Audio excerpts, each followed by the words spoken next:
बहुत बहुत धन्यवाद मीडिया के हमारे साथियों। थोड़ी शांति, थोड़ी शांति, बैठ जाइए।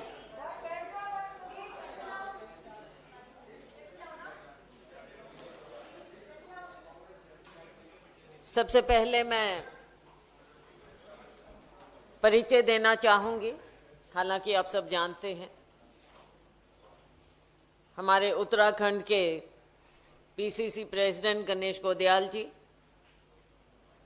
हमारे सीएलपी लीडर यशपाल आर्या जी, जो पूर्व में पीसीसी प्रेसिडेंट भी रहे हैं और आज के दिन सीएलपी लीडर हैं, नेता प्रतिपक्ष।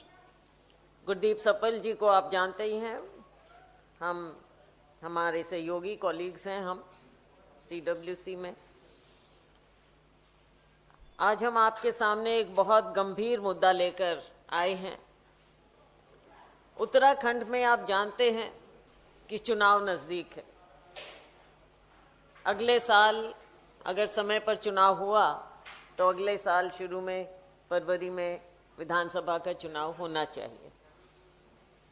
और आप परिचित हैं कि जब चुनाव नज़दीक आने लगता है, भाजपा की एक नीति है कि वो किसी ना किसी तरह से शरारत करें। अगर खुद सामने ना भी आए तो अपने किसी फ्रिंज एलिमेंट को आगे कर देते हैं और वो ऐसे कार्य करते हैं, ऐसी बातें सामने आती हैं जो इनकी असली मानसिकता भाजपा आरएसएस की, जो इनकी विचारधारा है, वो मानसिकता दिखाई जाती है। और लोग इनसे अब बहुत अच्छी तरह से वाकिफ हो गए हैं, जान गए हैं कि इनकी सोच क्या है। हाल ही में आपने देखा राहुल गांधी जी का दौरा हुआ देहरादून में। छात्रों की गूंज के माध्यम से एक ऐसी गूंज उठी विद्यार्थियों की, छात्रों की, जो देश के कोने कोने तक पहुंची है। जिस तरह से नीट एग्ज़ाम पेपर लीक का मुद्दा रहा और उसकी गूंज आपने सदन में भी देखी। दुर्भाग्य की बात है कि ज़मीन पर जिस तरह का कहर ढाया गया बच्चों पर दुनिया के सामने। राहुल जी का कार्यक्रम जब रखा जा रहा था तो वहाँ इनका प्रयास रहा, शासन का, प्रशासन का, कि उस प्रोग्राम को फेल किया जाए किसी ना किसी तरह से। कभी ग्राउंड की परमिशन मिली, फिर उसको कैंसिल किया, फिर पैरेलल प्रोग्राम रखे गए, लेकिन इतना सफल कार्यक्रम वो हुआ और छात्रों में एक नई ऊर्जा आई, उत्तराखंड के लोगों में एक नई ऊर्जा आई। और उसके पश्चात अभी हमारे राष्ट्रीय अध्यक्ष, नेता प्रतिपक्ष राज्यसभा श्री मल्लिकार्जुन जी खड़गे का कार्यक्रम, 2 दिवसीय कार्यक्रम था हल्द्वानी में, रुद्रपुर में। हमारी रैली थी रामलीला मैदान हल्द्वानी में, जिसे संबोधित किया हमारे राष्ट्रीय अध्यक्ष खड़गे जी ने। लोगों में बेहद उत्साह, बल्कि वहाँ के लोग कहते हैं, मीडिया के मेरे साथियों, आपके भी सहयोगी वहाँ पर हैं, कि ऐसी शानदार रैली वहाँ पर, छोटी जगह है लेकिन ओवरफ्लोइंग, और वर्कर में, आम जन में, बाज़ारों में, हर जगह बेहद उत्साह था। इनकी कोशिश रही कि इसको कमज़ोर करें, फेल करें। हमारे लोगों को रोका गया। ये तो हमारे नेता आर्या जी हैं यहाँ पर, हमारे अध्यक्ष जी हैं यहाँ पर, दूसरे नेताओं ने उसी समय सिचुएशन को समझ लिया, भांप लिया, संभाल लिया और जाकर अधिकारियों से उनको चिताया कि आप ऐसे प्रोग्राम खराब नहीं करने दें, हम करने देंगे आपको।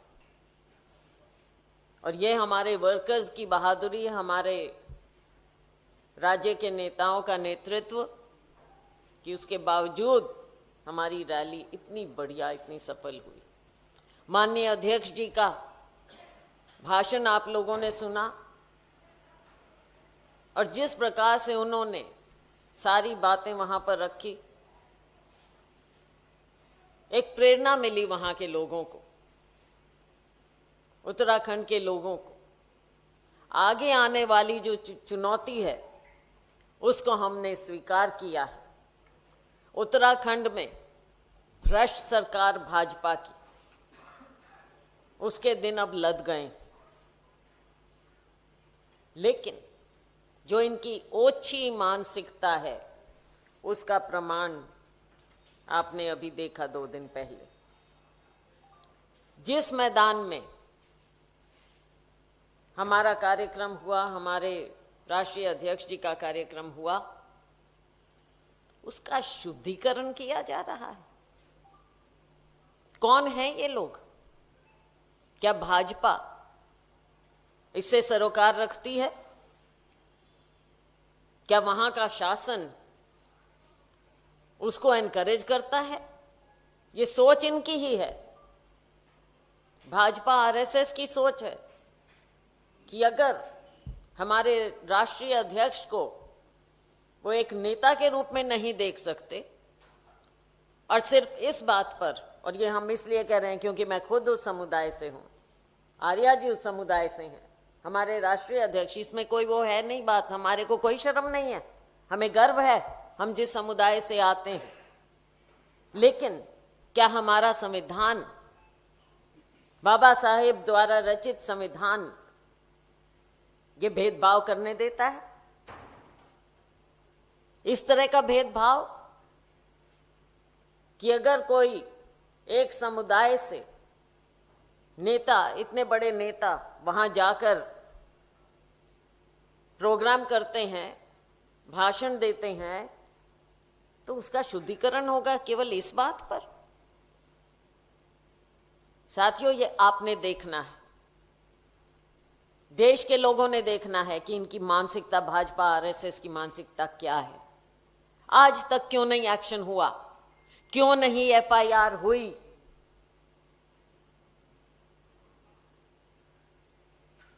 अगर एफआईआर हुई होती तो हम समझते कि शायद कुछ गड़बड़ हुई हो, लेकिन अभी तक कुछ नहीं, कोई एक्शन नहीं। तो साइलेंस का मतलब भी तो ये है ना कि वो उससे पूरे सहमत हैं। ये भाजपा आरएसएस की सोच, उत्तराखंड की भाजपा सरकार, वहां के मुख्यमंत्री धामी जी और केंद्र का इनका नेतृत्व हमें बताए। केंद्र का नेतृत्व, खुद माननीय प्रधानमंत्री जी इसका जवाब दें, उनको जवाब देना होगा। चुप रहने का मतलब है आप सहमत हैं, नहीं तो आप बोलते कुछ, नहीं तो आप निंदा करते कुछ, नहीं तो वहां पर एफआईआर होती, नहीं तो वहां पर एक्शन होता। कुछ नहीं हुआ, इसका मतलब ये भाजपा आरएसएस की ओछी सोच, ये सब हर जगह ये फैला रहे हैं, नफरत फैलाई जा रही है। उत्तराखंड के लोग इन्हें उचित जवाब देंगे। हम अपनी पार्टी की ओर से हर फोरम पे, ज़मीन से लेकर ऊपर तक, हम इस बात को लोगों में उजागर करेंगे और इसके खिलाफ हम आवाज़ उठा रहे हैं और उठाएंगे। मैं अब चाहूँगी कि हमारे पीसीसी प्रेसिडेंट चंद शब्द बोलें, उसके पश्चात हमारे सीएलपी लीडर और सप्पल जी भी बोलेंगे। धन्यवाद। Thank you ma'am. सभी पत्रकार साथी और मंच पर हमारी आदरणीय प्रभारी जी, हमारे आदरणीय नेता प्रतिपक्ष जी और आदरणीय श्री सप्पल जी। साथियों, किन शब्दों में इस स्थिति को बयां किया जाए कि ऐसे भारतवर्ष में, जबकि हम 21वीं सदी में जी रहे हैं और दुनिया के वो देश जो अपने भौगोलिक सीमा के इंच इंच पर विकास कर चुके, अब वो चांद और सितारों पर विकास की बात कर रहे हैं। ऐसे में उत्तराखंड से भारतीय जनता पार्टी की जो सोच है वो हमें शर्मसार करती है। अभी कुछ दिन पहले जैसे कि आदरणीय हमारी प्रभारी जी ने कहा कि खड़गे जी की सभा के बाद उनके सभा स्थल को और उस मंच को इस रूप में कहकर कि यहाँ पर से एक व्यक्ति ने आकर संबोधित किया और ऐसे में इस मंच को शुद्धिकरण किया जाना है और वो सब उसकी वीडियोग्राफी जारी की गई, ये भारतीय जनता पार्टी की सोच को प्रदर्शित करता है। बाबा साहेब आम्बेडकर और उनके साथ उनके सहयोगियों ने जो संविधान की रचना की और जिस संविधान की ताकत इतनी मजबूत है कि आज हम एक देश के रूप में निरंतर आगे बढ़ रहे हैं, हमारी अखंडता अक्षुण्ण है, उस ताकत के सामने आज भी ऐसे विचार हैं जो विचार इस देश को और हमारे समाज को कमज़ोर करने में लगे हुए हैं। हम हल्द्वानी में हुई इस घटना की कड़ी निंदा करते हैं, भर्त्सना करते हैं और प्रदेश कांग्रेस कमेटी के अध्यक्ष होने के नाते मैंने अपने सभी संगठन के सभी जिलों को यह ऐलान किया है कि इस भावना का पुरजोर विरोध किया जाए। समय पर कल आज लगातार ये बातें जारी हैं कि हम वहाँ इसका विरोध करेंगे। साथियों, मैं हमारे उत्तराखंड के अनुसूचित समाज के तमाम उन भाइयों से बहनों से ये कहना चाहता हूँ कि आपने भारतीय जनता पार्टी के मन में छुपी हुई असलियत को बहुत बारीकी से और करीब से देख लिया है। ये बहुत बड़े अपमान की बात है कि एक नेता जो राष्ट्रीय स्तर पर कांग्रेस के हमारी पार्टी के अध्यक्ष भी हैं और राज्यसभा में प्रतिपक्ष के नेता भी हैं, उनके साथ ऐसा व्यवहार ये हमारे सभी लोग उत्तराखंड के देख रहे हैं। उत्तराखंड का इतिहास ये रहा है कि हमारा सभी, चाहे किसी भी जाति बिरादरी के लोग हों, आपस में भाईचारा रहा है। मैं समझता हूं कि पूरे देश में उत्तराखंड एक ऐसा राज्य है कि अतीत में भी सभी जातियों के प्रति एक दूसरे का भाव मित्रवत और प्रेमवत रहा है।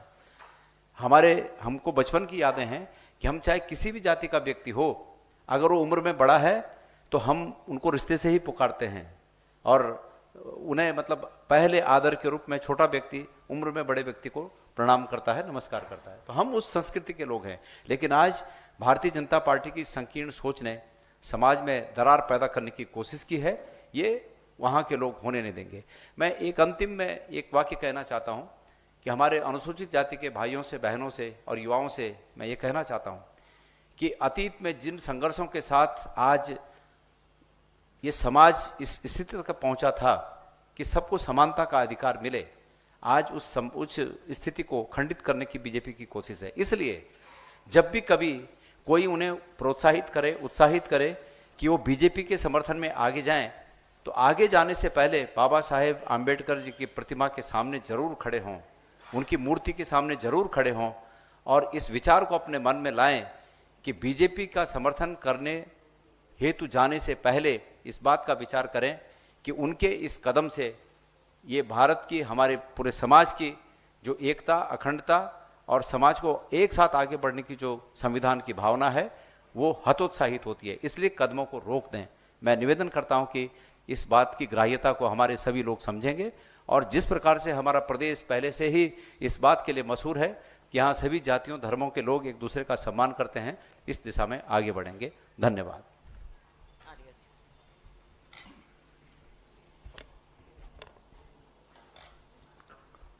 हमारी प्रभारी आदरणीय शैलजा जी, हमारे प्रदेश कांग्रेस कमेटी के सम्मानित अध्यक्ष गणेश गोध्याल जी, हमारे बहुत ही आदरणीय गुरतीर सक्पल जी, सम्मानित पत्रकार भाई और बहनों, मैं आदरणीय शैलजा जी और गोध्याल जी के विचारों से अपने को संबद्ध करता हूँ और निश्चित रूप से जिस तरह से 8 अगस्त को हल्द्वानी जो कुमाऊं का प्रवेश द्वार है, जिसमें हजारों हजार जनमानस की वहाँ पर संख्या थी, उसको आदरणीय खड़गे साहब ने संबोधित किया और उसके पश्चात 2 दिन बाद उस ऐतिहासिक मैदान को भाजपा के नेताओं के द्वारा, भाजपा के कार्यकर्ताओं के द्वारा हवन कर शुद्धिकरण की प्रयास किया गया। निसंदेह यह भारतीय जनता पार्टी का जो चेहरा है वो स्पष्ट करता है कि भारतीय जनता पार्टी की क्या मानसिकता है, और यह विकृत मानसिकता है। यह घृणा और नफरत की विचारधारा के लोग हैं। आदरणीय खड़गे साहब का एक लंबा राजनीतिक जीवन रहा है, जिन्होंने हमेशा सामाजिक न्याय की बात की है, लड़ाई लड़ी है, संवैधानिक मूल्यों की रक्षा की है और सामाजिक समानता का जिन्होंने संदेश दिया है। अगर उस जो राष्ट्रीय अध्यक्ष भी हैं, जिनका ये लंबा राजनीतिक दीर्घकालिक अनुभव भी है, अगर उनके साथ इस तरह का कृत्य होता है, उस मैदान का शुद्धिकरण किया जाता है भारतीय जनता पार्टी के द्वारा, तो स्पष्ट तस्वीर है कि आज इस प्रदेश में, उत्तराखंड में और पूरे देश में दलितों के साथ, शोषितों के साथ, वंचितों के साथ, कमजोर वर्ग के साथ किस तरह से जाति हो रही, जुल्म हो रहे हैं, अन्याय हो रहा है, अनदेखी हो रही है, ये स्पष्ट है। और उत्तराखंड में भारतीय जनता पार्टी की सरकार है। पिछले वर्षों के पन्ने पलटिए तो निश्चित रूप से वहाँ पर जो हमारी बेटियां हैं, जो हमारी बहनें हैं, उनके साथ लगातार बलात्कार, हत्याएं लगातार हो रही हैं। और उसमें कौन लोग शामिल हैं?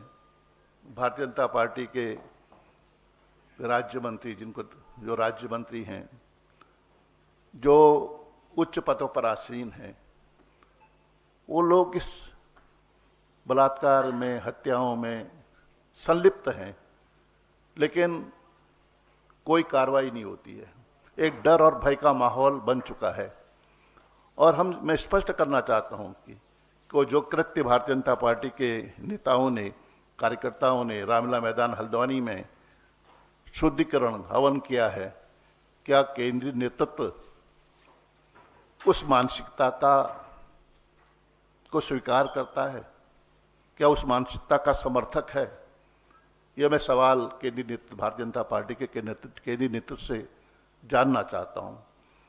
और यकीनन आज पूरे प्रदेश में जो हमारा अनुसूचित जाति समाज है, दलित समाज है, वो वंचित समाज है, कमजोर लोग हैं, जो आम आदमी हैं, वह डरा हुआ सा है। उनके अधिकार छीने जा रहे हैं, उनकी जमीनों को छीना जा रहा है। एक प्रकार से एक सामाजिक जो विषमताएं हैं फिर वो दिखाई दे रही हैं। तो मैं आपके माध्यम से कहना चाहता हूं कि यह सरकार दलित विरोधी है, शोषित लोगों का साथ न्याय करने वाली है, कमजोर लोगों के आवाज़ को दबाने वाली है। और इस मामले में मैं अपने सामान्य लोगों से कहना चाहता हूँ, उत्तराखंड के लिए पूरे देश के आवाम से कहना चाहता हूँ कि जो ये संकीर्ण मानसिकता है, जो यह घृणा नफरत की बात करने वाले लोग हैं, उनके साथ निश्चित रूप से अगर आपने खड़ा होना है तो खड़ा होना है गरीबों के साथ, शोषितों के साथ, उनकी आवाज़ बनना है। तो निश्चित रूप से जो आज सामाजिक न्याय की लड़ाई के लिए बाबा साहब डॉक्टर भीमराव अंबेडकर जी ने संविधान में जो व्याख्या की है, संवैधानिक जो अधिकार दिए हैं, तभी रक्षा हो पाएगी, ऐसा मेरा विश्वास है। आप सबका हृदय से आभारी हूँ। धन्यवाद।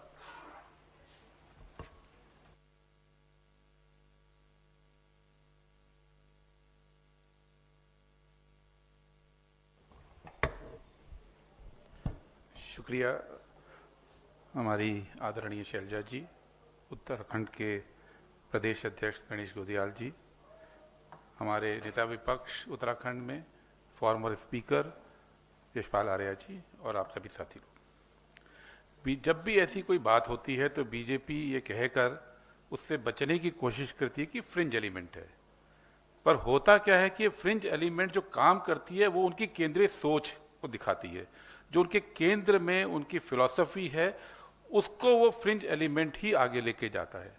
अगर ऐसा नहीं होता तो इतने दिन हो गए इस बात को, 3 दिन हो चुके अब, भारतीय जनता पार्टी की वहाँ गवर्नमेंट है, उसको खुद ब खुद इसका संज्ञान लेना चाहिए था, खुद ब खुद इसको इन्वेस्टिगेट करना चाहिए था और अब तक उस पर कार्रवाई हो जानी चाहिए थी।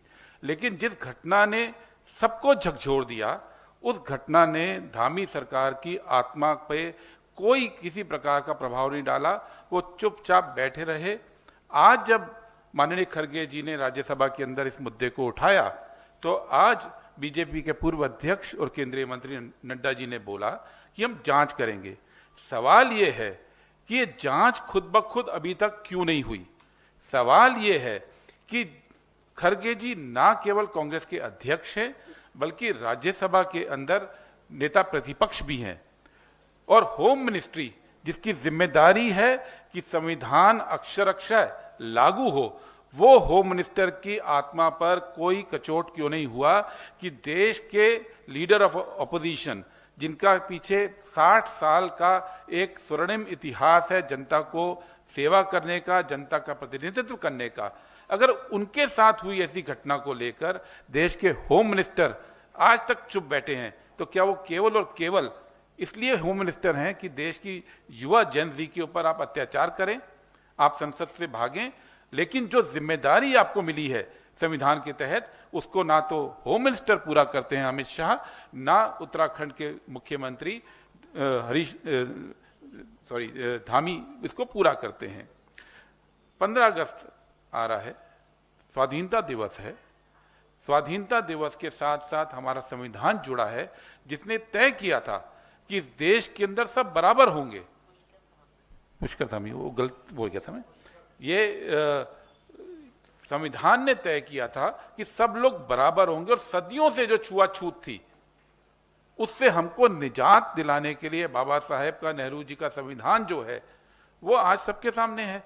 और आज़ादी के एक दिवस के एक हफ्ता पहले आप इस तरह की हरकत करते हैं, तो मेरा केवल और केवल देश के युवा वर्ग से ये कहना है, क्या आप देश के अंदर ऐसा रेसिज्म चाहते हैं? क्या आप एक ऐसा भारत चाहते हैं जिसके अंदर आज भी छुआछूत हो, रेसिज्म हो? थैंक यू जी। Thank you. हाँ जी, हम सप्पल जी और मैं बैठे हैं, हमारे पीसीसी सीएलपी को कहीं जाना है अभी, आप पूछ लीजिए। मैम, आप लोगों ने बोला कि वहाँ पे सरकार बीजेपी की है और ये बीजेपी द्वारा करवाया जा रहा है, लेकिन आज खुद जेपी नड्डा ने संसद भवन में ये स्पष्ट किया कि बीजेपी का इसमें कोई इन्वॉल्वमेंट नहीं है, और उन्होंने बल्कि ये भी कहा कि अगर ऐसा कोई इंसिडेंट हुआ है तो उसकी इन्वेस्टिगेशन कराई जाएगी। आप लोगों के पास क्या तथ्य है कि ये बीजेपी द्वारा करवाया गया है? पहली बात, बीजेपी तक आप बाद में जाएंगे, पहले आप ये बताइए कि बीजेपी शासित प्रदेश में इस तरह की हरकत होती है और ये अनभिज्ञ हैं, इन्हें मालूम नहीं कि क्या हुआ है, और फिर ये कह रहे हैं अगर किया है हम इसकी इन्वेस्टिगेशन। तो ये क्या इनकी आंख और कान बंद हैं? इनके पास कोई न्यूज़ नहीं जाती इनके शासित प्रदेश में क्या हो रहा है? सबसे पहले इस बात का जवाब चाहिए हमें। और हमारे नेता प्रतिपक्ष राज्यसभा वहाँ पर एक रैली करके आते हैं और उनके बाद ये हुआ है, तो राज्य सरकार को कुछ मालूम ही नहीं है। इतनी निकम्मी सरकार है क्या उत्तराखंड की? और रिपोर्ट यहाँ तक ऊपर तक कुछ नहीं आती।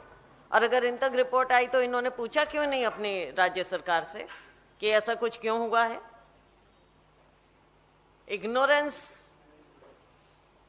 इग्नोरेंस कोई जवाब नहीं है।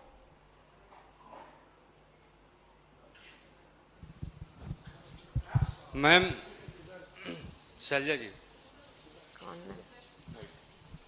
जी मैम, मेरा सवाल ये है, क्योंकि खड़गे साहब हल्द्वानी के भीतर खड़गे साहब की जहाँ सभा थी, उस सभा के बाद ये मुद्दा जो है वो राज्यसभा के भीतर भी उठाया गया। खड़गे साहब ने खुद इसको उठाया है।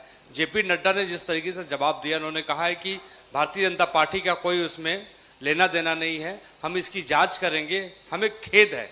क्या कहेंगी उनकी इस प्रतिक्रिया के बारे में? हमें दुख है कि इस तरह से देश में शासन चल रहा है। हमें दुख है कि इस तरह से उत्तराखंड में शासन चल रहा है, जहाँ की सरकार, जहाँ की रूलिंग पार्टी इतनी इग्नोरेंट हो कि इस तरह के काम हो रहे हैं। और देश में रक्षा किसकी करेंगे? अगर नेता प्रतिपक्ष के साथ ऐसा हुआ, उनके आने के बाद उनकी छवि को ऐसे किया गया, बल्कि केवल उनकी छवि नहीं, देश की छवि धूमिल होती है। आप क्या स्वाधीनता दिवस मना रहे हैं? किसके लिए है ये स्वाधीनता? अपनी सोच को ठीक करें और ये कहना कि जांच करेंगे और होगा। अभी तक क्यों नहीं की जांच? ये तो मामला उठा, और अगर खुद खड़गे जी नहीं उठाते राज्यसभा में तो इनकी तरफ से तो कुछ हुआ ही नहीं है। इतना बड़ा अपमान और उसका ये जवाब, और इसका जवाब जनता देगी, उत्तराखंड की जनता देगी। जी इनका करके adjust. Ma'am, Vincent from the Telegraph newspaper. जी Since the state has not taken cognizance yet or filed an FIR and so on, what do y'all plan to do? Will one of your leaders mentioned that y'all are having protests. What exactly there are are y'all doing? other avenues, absolutely. There are other avenues also, and everything that can be done will be done. There has to be justice, and if there can't be justice with the leader of opposition in Rajya Sabha, our national president, who will they ensure justice to? There have been so many atrocities in Uttarakhand. Their own people have been involved in it, yet nothing has happened. It simply shows their mentality, their ideology, and their belief in polarization of any sort. Ji.